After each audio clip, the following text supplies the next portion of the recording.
¿Microempresario? No, tú eres David, capaz de enfrentarte a diario contra Goliaths. Por eso lanzamos Negocio Ilimitable de Vodafone, para que tu negocio tenga todas las herramientas que necesitas. Infórmate en vodafone.es/negocio ilimitable. Vodafone Business. Together we can.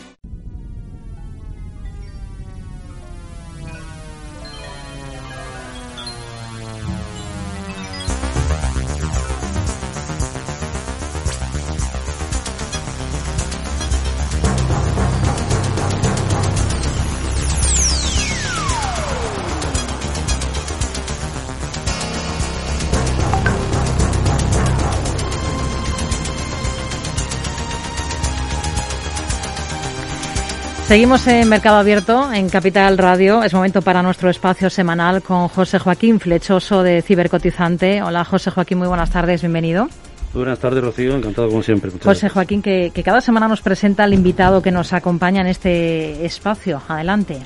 Sí, pues si yo digo que el invitado esta tarde se llama José María Alonso Cebrián, pues seguramente nadie repara en quién es, pero si digo Chema Alonso, de Telefónica, evidentemente todo el mundo lo conoce. Es ingeniero informático por la Universidad Rey Juan Carlos, ingeniero técnico informático de sistemas por la Universidad Politécnica de Madrid, siendo en 2012 embajador honorífico de la Escuela Universitaria de Informática. Posee un máster de Seguridad de Sistemas y Tecnologías de la Información, se doctoró en Seguridad Informática por la Universidad Rey Juan Carlos de Madrid, de la que fue nombrado doctor honoris causa en el 2020.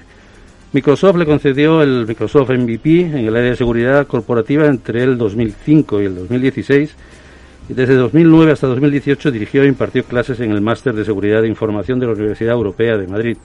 En 2012 empezó su andadura en el Grupo Telefónica, colaborando en Guaira y participando en el lanzamiento de un programa de gestión de talento joven en tecnología llamado Talentum. En 2013 se incorporó definitivamente al Grupo Telefónica al realizarse la compra de su compañía Informática 64, que fue rebautizada como Eleven Paths.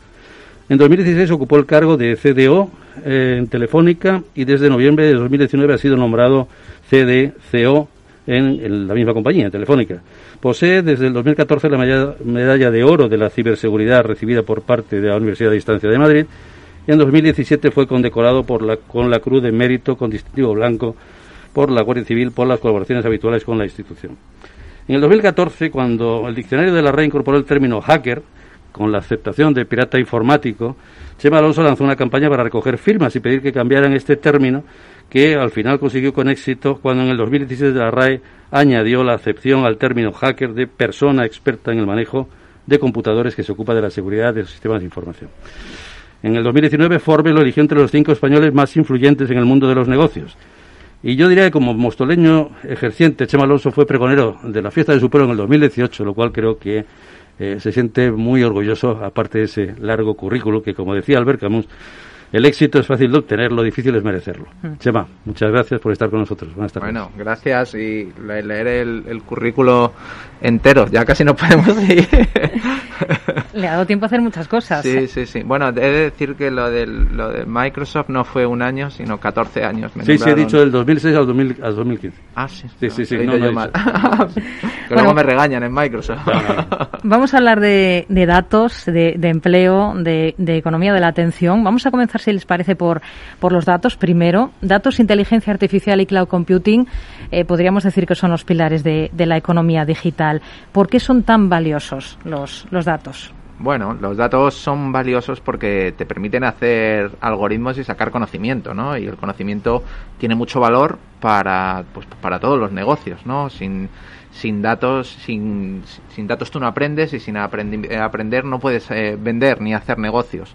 En el mundo de la tecnología, la inteligencia artificial necesita muchos datos y mucha potencia de cómputo. Por eso el cloud computing y el big data son lo que ha permitido la eclosión de servicios y sistemas de inteligencia artificial que estamos viviendo en los últimos 3 años, ¿no? Y por eso son tan relevantes en nuestra economía.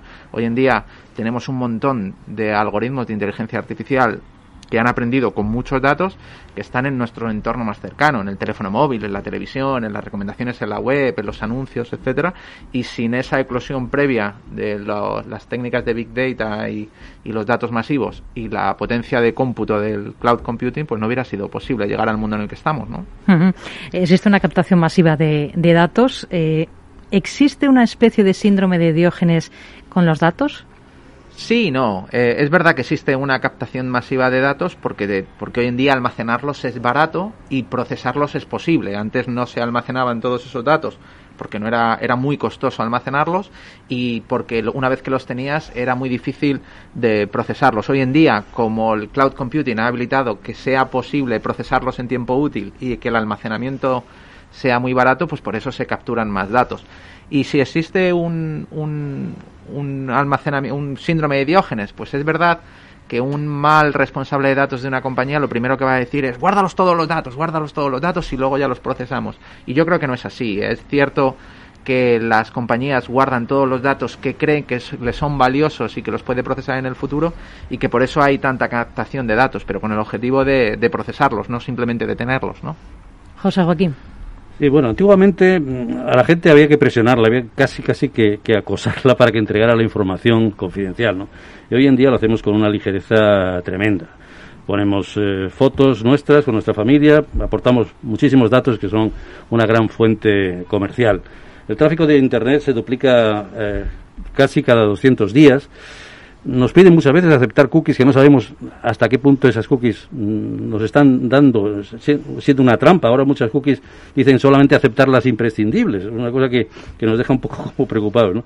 Hay un estudio de IDC Research España en el que calcula que para el 2022 el 80% de los ingresos de todas las compañías comenzará a generarse a partir del valor de los datos, ¿no? Parece claro que cuanto más datos se proporcionan, más negocios se generan, ¿no?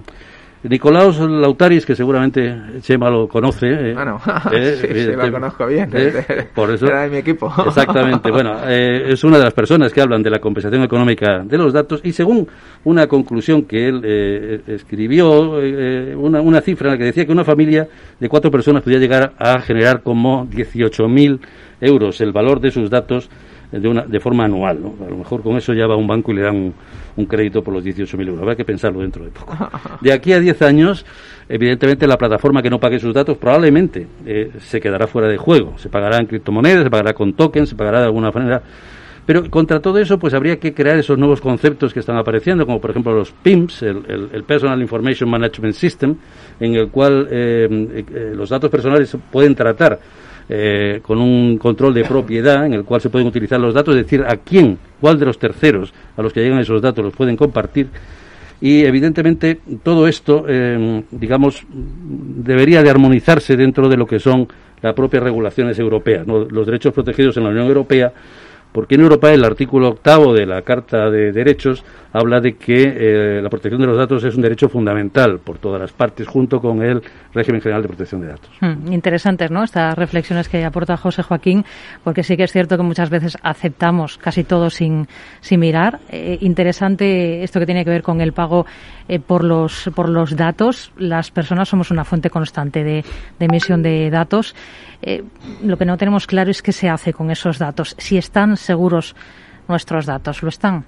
Bueno, muchas reflexiones aquí al respecto, ¿no? Cuando a la gente le dices esto, lo primero que te dice, ¿dónde están mis 18.000 euros, no? ¿Dónde está mi Ferrari, no? Si los datos es el petróleo, ¿dónde está el Ferrari? Es verdad. Y bueno, nosotros hicimos una iniciativa muy bonita que se llamaba Data Transparency Lab, donde estuvimos pues subvencionando proyectos de gente, de profesionales, investigadores que hicieran estas reflexiones. Nicola, que está en el equipo de research de Telefónica, pues es uno de los grandes investigadores que tenemos en esta parte y hizo mucho trabajo para que la gente entendiera que los datos son valiosos. Pero los datos son valiosos si se utilizan, si se accionan, ¿no? En el caso de Facebook, lo que es un ejemplo muy fácil de entender todo el mundo, porque es un servicio gratuito, o en el caso de Google, ¿no? Que tú llegas a Google y un servicio gratis totalmente en Internet, pues evidentemente no lo estás pagando con tus datos, ¿no? Pero el valor que esos datos tienen es porque hay alguien que ha hecho un algoritmo que le da inteligencia a esos datos, genera conocimiento y los acciona en crear servicios. No es tan fácil como aquí te doy mis datos, dame 18.000 euros, porque no es así, ¿no?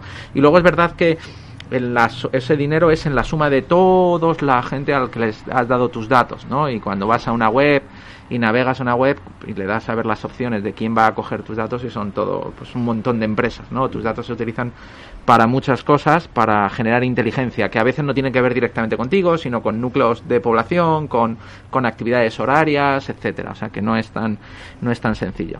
¿Están los datos seguros? Pues bueno, en seguridad informática pues nunca hablamos de 100% seguro, ¿no? De hecho, cuando hablamos en ciberseguridad hablamos de gestionar el riesgo, ¿no? Y conseguir llegar a un nivel de seguridad aceptable. Es imposible decir que los datos están 100% seguros cuando vemos filtraciones de datos constantemente en empresas y que es algo a lo que tenemos que acostumbrarnos y vivir. Por eso el usuario tiene que ser responsable de a quién le da sus datos, en quién confía y cuáles son las medidas que toma de protección personal. Tú no sales a la calle sin pensar que puedes ir por cualquier rincón del mundo sin hacer nada y estar 100% seguro. Pues es lo mismo lo que sucede un poco en Internet, ¿no? Y poco a poco vamos evolucionando y van apareciendo las herramientas. Los PIM llevan mucho tiempo hablándose de ellos. Todavía el usuario tiene voluntad de entregar sus datos gratis a cambio de servicios, o sea que sí que está siendo pagado de una forma u otra, está siendo pagado por esa entrega de datos, porque tiene mucho valor para ti que cuando buscas un documento lo encuentres o busques un artículo lo encuentres en Internet gracias a un navegador y si hiciéramos la prueba de no puedes utilizar Google si no accedes a darme los datos o de pago, y la mayoría de la gente estaría dispuesto a darlo por datos, ¿no? Es el caso de YouTube. YouTube tienes la opción de pagar por YouTube y sin embargo la gente sigue prefiriendo pagar con datos y con algo muy importante que es el tiempo y la atención que dedica a los anuncios, ¿no? Porque muchos de los negocios que vemos hoy manejados por datos, como es el caso de Facebook o YouTube o Netflix, etcétera, se basan en la economía de la atención, en que pases tiempo viendo anuncios, igual que en la radio tradicional o en la televisión, los anunciantes pagan porque los oyentes o la gente de la audiencia vea su anuncio, ¿no? Pues ese sigue siendo el mismo modelo, lo que pasa que con datos se puede optimizar y se puede maximizar el rendimiento de ese tiempo, ¿no? Decíamos al principio, vamos a hablar de datos, vamos a hablar de empleo y de economía de la atención que ha citado.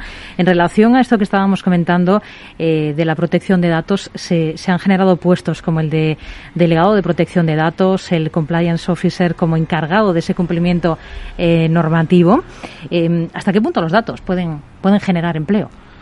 No solo los datos, es la tecnología, está transformando el modelo de negocio y el modelo de trabajo, ¿no? Dentro de poco pues tendremos psicólogos de los modelos de inteligencia artificial, igual que ya estamos viendo que tenemos gente que está auditando los sesgos con los que ha aprendido un algoritmo de inteligencia artificial, o haremos auditoría de seguridad de modelos de inteligencia artificial, etcétera, ¿no? Entonces, los datos son parte fundamental del mundo tecnológico en el que estamos hoy en día, porque los utilizamos para entrenar los modelos de inteligencia artificial, que son los nuevos algoritmos de negocio de las compañías y las organizaciones. Y entonces, pues alrededor de los datos, alrededor del cloud computing, alrededor del big data, alrededor de la inteligencia artificial, vamos a ver el nacimiento de muchísimos puestos de trabajo, y es una profesión donde hoy en día pues hay prácticamente paro cero y con déficit de profesionales, ¿no? No es fácil llenar las vacantes con estos profesionales. Sí, y a esto habría que añadirle evidentemente todo lo que es el mercado de la creación de data center, porque evidentemente eso, y España es un país que en principio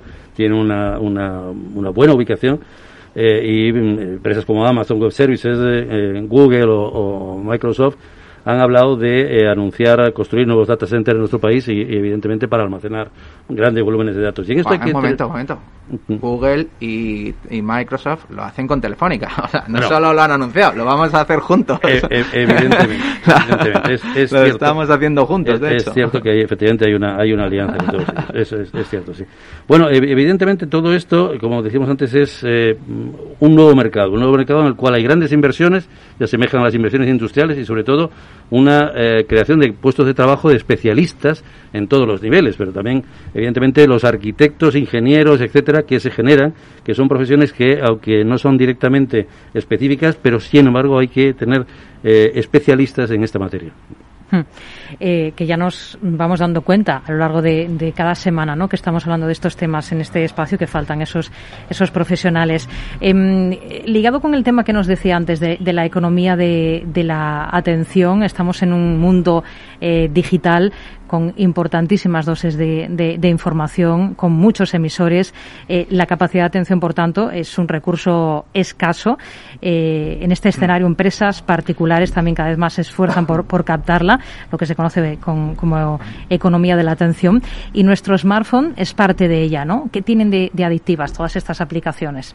Bueno, hay un parámetro que utilizamos en el mundo de la tecnología que es el engagement, ¿no? Cuánto tiempo pasas conectado a una tecnología y el cálculo en una red social es muy fácil, ¿no? Es cuántos usuarios tiene, cuánto tiempo pasa cada uno de esos usuarios y cuánto eres capaz de monetizar el tiempo que pasan esos usuarios en tu plataforma, ¿no? Y esa es la ecuación. O sea, teniendo esa ecuación, lo que necesitas es tener más usuarios, que pasen más tiempo y que el rendimiento que saques por minuto de ellos sea mayor. Esas son las tres palancas que tienen. Y bueno, yo creo que el documental de Social Dilemma que todo el mundo ha visto en Netflix, pues lo explica bastante bien, ¿no? Llevamos años hablando de eso. Y las plataformas y los usuarios están tan sometidos a inputs de tecnologías en las que dejan de ser una herramienta para ser un reclamo de trabajo, donde le piden a la persona que se conecte a trabajar, a ver anuncios, porque el trabajo del usuario es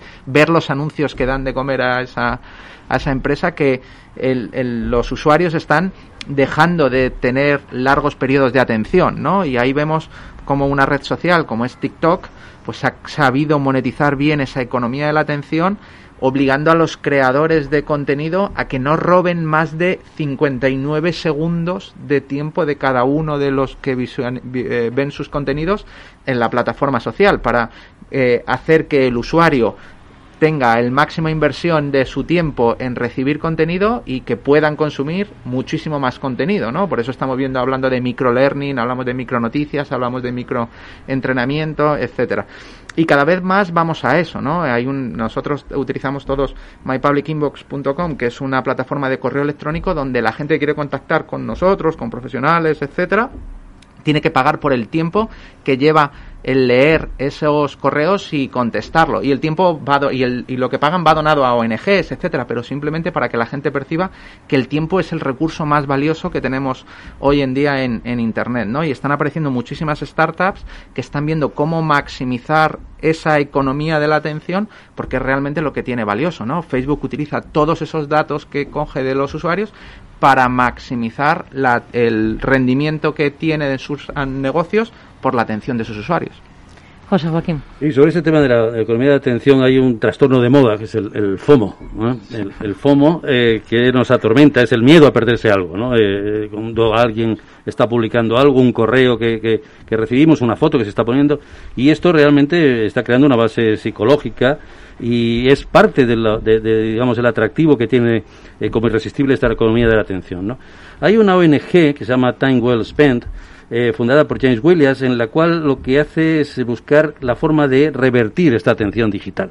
La manera en la que se está planteando es para que él, que trabajó en Google, pues decide de qué manera desintoxica a las personas que están absolutamente imbuidas en esta economía de la atención. Bueno, hay muchísimas iniciativas, ¿no? El problema es que la gente deja, y hemos visto muchos casos donde la gente deja de vivir su vida por decisiones y pasa a vivir la vida que le va llevando las plataformas que van tirando de ellos, etcétera, ¿no? Así que nos quedamos prácticamente sin tiempo. José Joaquín, esa última reflexión que nos hace siempre. Sí, el apunte final. Tecnológicamente, hoy en el 2021, el mundo se parece más que nunca al famoso 1984 de George Orwell. Entre las Smart TV, Alexa, estamos creando nuestra propia policía del pensamiento orwelliana, capaz de escribir, de escuchar y de grabar las conversaciones. Curiosamente, el 20 de enero de 2017, día que Donald Trump se convirtió en presidente de los Estados Unidos, el libro más vendido en Amazon fue precisamente 1984 de Orwell, que había aumentado sus ventas en un 9.500%. Tal vez Trump y Orwell no sean tan diferentes. José Joaquín Flechoso, gracias. Hasta la próxima semana. Chema Alonso, un placer. Hasta una próxima. Hasta la próxima. Hasta el próximo martes.